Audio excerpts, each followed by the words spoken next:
رزق کسے کہتے ہیں؟ صرف پیسہ اور مال ہی رزق نہیں، بلکہ قرآن و حدیث کی روح سے درج ذیل چیزیں بھی رزق میں داخل ہیں۔ نمبر 1، ایمان کی دولت۔ نمبر 2، علم، ذہانت، سمجھداری اور حکمت۔ نمبر 3، صحت، عافیت اور اجزاء کی سلامتی۔ نمبر 4، نیک بیوی۔ نمبر 5، نیک اولاد۔ نمبر 6، نیک پڑوسی۔ نمبر 7، مخلص دوست۔ اور نمبر 8، لوگوں کی محبت۔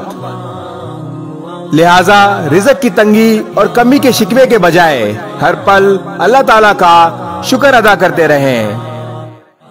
اللہ تعالیٰ ہم سب کے رزق میں خیر و برکت عطا فرمائے، آمین۔ اس ویڈیو کو شیئر ضرور کریں، ہو سکتا ہے آپ کے ایک شیئر سے یہ بات کسی کے دل میں اتر جائے۔